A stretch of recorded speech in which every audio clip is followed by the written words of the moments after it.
Friends, ಎಲ್ಲ ಹೇಗಿದ್ದೀರಾ? ಶ್ವೇತಾ ಅವಿನಾಶ್ ಚಾನಲ್ಗೆ ಸ್ವಾಗತ.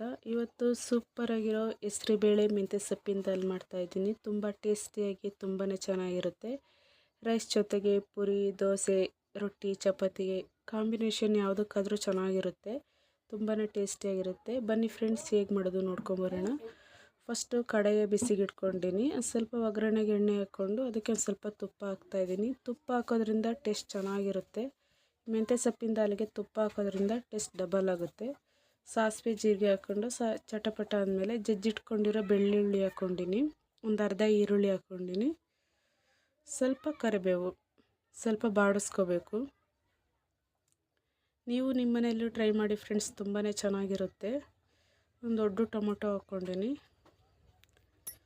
ಬೇಗ ಸಾಫ್ಟ್ ಆಗಲಿಕ್ಕೆ ಒಂದು ಸ್ವಲ್ಪ ಸಾಲ್ಟ್ ಹಾಕ್ತಾಯಿದ್ದೀನಿ.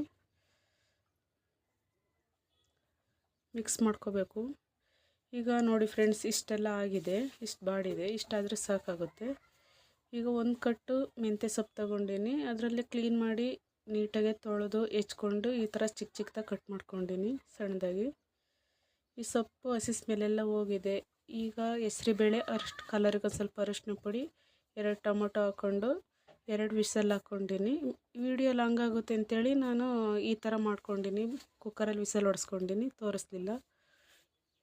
ನೀಟಾಗಿ ಮಿಕ್ಸ್ ಮಾಡ್ಕೋಬೇಕು.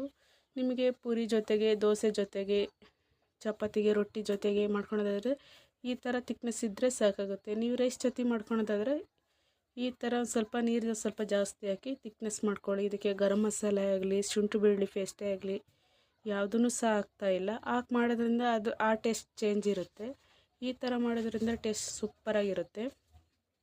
ಈ ಪ್ಲೇಟ್ ಮುಚ್ಚಿ ಕುದಿ ಬರೋವರೆಗೂ ವೆಯ್ಟ್ ಮಾಡಬೇಕು. ಈಗ ಕುದಿ ಬಂದಾಗಿದೆ. ಆವಾಗಲೇ ಎಷ್ಟು ತಿಳುವಾಗಿತ್ತು, ಈಗ ಎಷ್ಟು ದಪ್ಪ ತಿಕ್ನೆಸ್ ಇದೆ ನೋಡಿ ಫ್ರೆಂಡ್ಸ್. ತುಂಬ ಟೇಸ್ಟಿಯಾಗಿ ತುಂಬಾ ಚೆನ್ನಾಗಿರುತ್ತೆ. ರೈಸ್ ಜೊತೆಗೆ ಮುದ್ದೆನೂ ಸಹ ಊಟ ಮಾಡ್ಬೋದು. ತುಂಬ ಟೇಸ್ಟಿಯಾಗಿ ತುಂಬಾ ಚೆನ್ನಾಗಿರುತ್ತೆ. ಲಾಸ್ಟಲ್ಲಿ ಒಂದು ಸ್ವಲ್ಪ ಕೊತ್ತಂಬರಿ ಸೊಪ್ಪು ಹಾಕಿದರೆ ಆಗೋಯ್ತು. ನೋಡಿದ್ರಲ್ಲ ಫ್ರೆಂಡ್ಸ್, ಏನು ಸೂಪರಾಗಿ ಕಾಣಿಸ್ತಾ ಇದೆ. ಮೆಂತ್ಯ ಸೊಪ್ಪು ಹೆಸರುಬೇಳೆ ದಾಲ್ ತುಂಬ ಟೇಸ್ಟಿಯಾಗಿ ತುಂಬಾ ಚೆನ್ನಾಗಿರುತ್ತೆ. ಈ ರೆಸಿಪಿ ಇಷ್ಟ ಆಯಿತು ಅಂದರೆ ಲೈಕ್ ಮಾಡಿ, ಶೇರ್ ಮಾಡಿ, ಕಮೆಂಟ್ ಮಾಡಿ. Thank you.